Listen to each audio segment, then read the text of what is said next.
La inducción del parto va a ser algo necesario en un porcentaje de casos siempre. Es verdad que los que somos más defensores del parto en su versión más natural posible, hemos sido siempre reacios a inducir y hemos apurado siempre los requerimientos para inducir el parto. Sin embargo, cada vez hay más evidencia científica que avala la inducción para ciertas condiciones a partir de determinado momento de la gestación. Y claro, la inducción tiene mucho que ver, la necesidad de inducción o no, tiene mucho que ver con qué momento de la gestación es en el que estamos. Entonces, es fundamental para inducir un parto en base a una característica que tiene que tener en cuenta las semanas de gestación. Es fundamental, como digo, tener una datación precisa de la edad gestacional. Y la única manera de tener una datación precisa de la edad gestacional es con una ecografía, a ser posible del primer trimestre y si no, antes de las 20 semanas.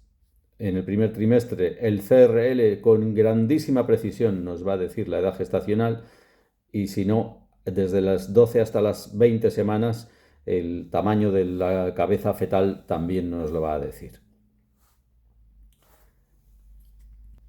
Como digo, la evidencia científica cada vez más recomienda la inducción en ciertas situaciones hasta el punto de que ya hoy no es descabellado inducir rutinariamente en cuanto un embarazo va a sobrepasar las 40 semanas de gestación. ¿Por qué? Pues posiblemente porque la cabeza fetal a partir de ese momento empieza a endurecerse y el parto pues se hace más difícil y predispone a más complicaciones. Hoy por hoy, inducir rutinariamente a las 40 semanas es algo optativo. Quien busca un parto natural no lo va a hacer. Pero sí, en cuanto hay algún factor de riesgo o hay alguna condición de riesgo. Y a partir de las 37 semanas, en general, cuando hay patología. En este tema vamos a ver con detalle cuáles son las situaciones en las que hay que inducir en base a qué semanas de inducción. Eso sí, con una puntualización muy importante, muy importante, y es que en esto no hay nada matemático y por tanto hay que tener siempre gran comunicación con la madre que va a parir, que es la realmente implicada. En cuanto a los métodos de maduración cervical y de inducción del parto, pues hay dos tipos, los mecánicos y los farmacológicos, y también dos tipos, los que van más orientados a la maduración cervical y los que van más orientados a inducir la producción de contracciones uterinas. Y el mejor método de inducción es combinar uno mecánico con uno farmacológico. Por ejemplo, en un cervix que llamamos inmaduro, pues combinar un catéter de Foley como método mecánico con un misoprostol en vagina o por vía oral como método farmacológico, pues es una buena alternativa. Y cuando el cervix es ya maduro, la oxitocina puede ser el método farmacológico de elección en muchos casos.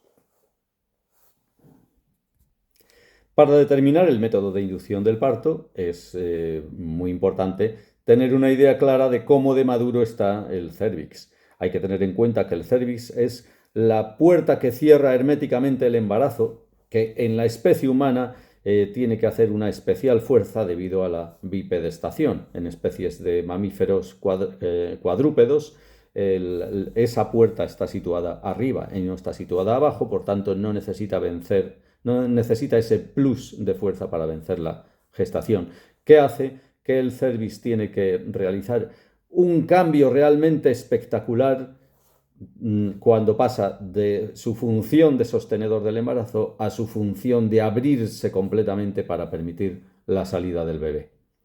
Bueno, pues la valoración de la maduración del cérvix se hace en base al famoso puntaje de Bishop, la puntuación de Bishop.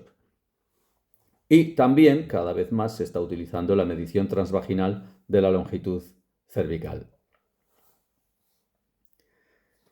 Cuando se ha realizado una inducción hay que monitorizar tanto la dinámica, las contracciones, se define contracciones de parto como 3 contracciones en 10 minutos, como la intensidad de las contracciones. Bien, y aparte de los métodos farmacológicos y mecánicos de inducción, existen métodos que vamos a llamar más naturales. Los métodos como la acupuntura o la homeopatía no han conseguido evidencia científica suficiente, pero no es descabellado, es razonable ofrecer a una mujer que quiere un parto lo más natural posible un intento con estos métodos, sabiendo que no hay evidencia científica posible suficiente como para estar seguros de su eficacia. Otros métodos más naturales aún son la práctica de las relaciones sexuales. Es un método que tradicionalmente se ha recomendado, pero que en estudios no parece haber demostrado una gran eficacia, como tampoco lo ha demostrado la administración de aceite de ricino, la cual además tiene una prevalencia importante, una incidencia importante de efectos secundarios gastrointestinales que pueden incomodar después durante el parto. En cambio, sí parece haber demostrado cierta eficacia la estimulación de los pezones como método de conseguir mayor producción de oxitocina y prostaglandinas y así estimular el parto. El seguimiento del parto inducido pues es similar al seguimiento del parto natural, si bien en el parto inducido normalmente se va a hacer una monitorización continua y además en el parto inducido hay que tener en cuenta que se alarga el parto en base a ¿qué periodo se alarga? Pues la primera parte de la primera fase del parto. Es la fase de latencia. Yo a veces la llamo fase 0 del parto. Es una fase importante. Es la fase en la que se alcanzan hasta alcanzar, digamos, unos 6 centímetros de dilatación. Esa fase se alarga en los partos inducidos con respecto a los no inducidos. Y para concluir, por último, pues quiero recalcar la importancia siempre de la decisión informada de la embarazada.